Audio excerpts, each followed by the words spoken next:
तो mutual funds में हमें जनरली दो तरह की स्कीम्स जो हैं वो दिखाई देती हैं।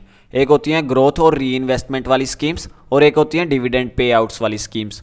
जो ग्रोथ वाली स्कीम्स हैं इनमें जो है वो इन्वेस्टर्स को, जिन्होंने म्यूचुअल फंड में पैसा लगाया है, उनको वापस उनको पैसा नहीं दिया जाता। वे क्या करते हैं, जितना भी पैसा जो रिटर्न्स में बनता है तो वे क्या करते हैं, वे इसको आगे री इन्वेस्ट करते हैं और कंपनीज में।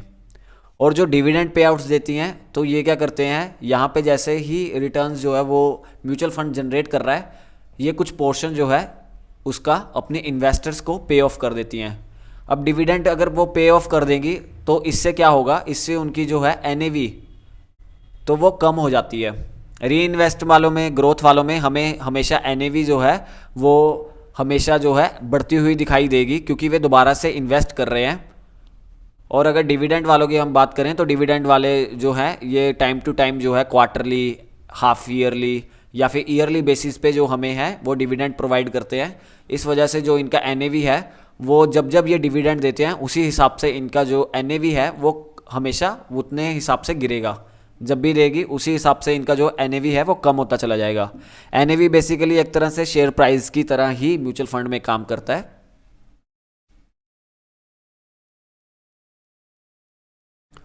उसके बाद जो मेन एनालिसिस आती है म्यूचुअल फंड में वो आती है सेक्टर एलोकेशन और कंपनी एलोकेशन में, कि म्यूचुअल फंड ने किन सेक्टर्स में कितना प्रतिशत इन्वेस्ट किया है और उस सेक्टर में आगे फर्दर किस कंपनी में कितना प्रतिशत इन्वेस्टमेंट किया है अपने टोटल पोर्टफोलियो का। तो ये चीज़ सबसे ज़्यादा मायने रखती है म्यूचुअल फंड एनालिसिस में। अगर ये एलोकेशन, अगर प्रॉपर एलोकेशन होती है अच्छे से, अच्छी कंपनीज में, जिस हिसाब से वो कंपनीज बढ़ती हैं उसी हिसाब से म्यूचुअल फंड की एनएवी यानी शेयर प्राइस जो है वो हमें बढ़ती हुई दिखाई देती है।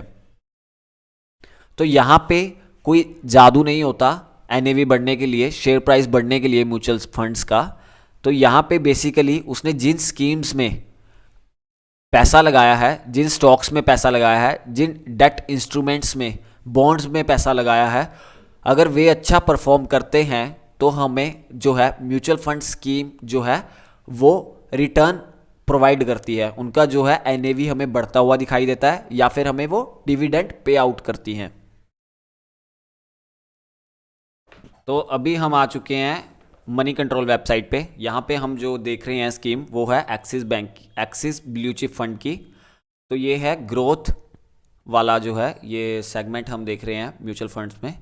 तो आप यहाँ पे अगर नीचे आएंगे, यहाँ पे अगर आपको यहाँ पे आके आपको फंड की जो है वो पोर्टफोलियो दिखाई देगा कि इस फंड ने किस स्कीम्स में कितना पैसा लगा रखा है।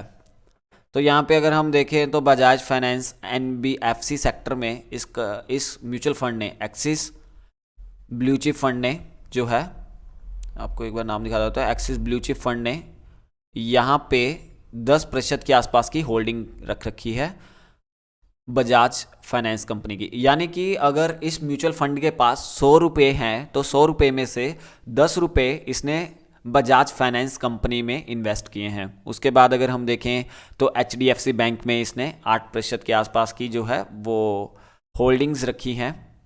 ऐसे ही आपके पास इन्फोसिस का है 8% के आसपास की, आईसीआईसी बैंक का है 7% के आसपास की। तो ऐसे ही हर कंपनी का यहाँ पे जो है वो आपको सेक्टर भी दिखा रहा है कि कौन कौन से सेक्टर का है, और साथ में कि उस कंपनी में जो इस म्यूचुअल फंड की होल्डिंग कितनी है उसकी परसेंटेज भी आपको दिखा रहा है। तो ये तो था इक्विटी वालों का, इक्विटी वालों का ये है। और इसके बाद हम नेक्स्ट देखते हैं डेट फंड का। तो डेट फंड की जो है वो सिक्योरिटीज़ बॉन्ड मार्केट में वहाँ पे थोड़ा अलग हो जाता है। हम फिलहाल किसी एक जो है म्यूचुअल फंड का देख लेते हैं।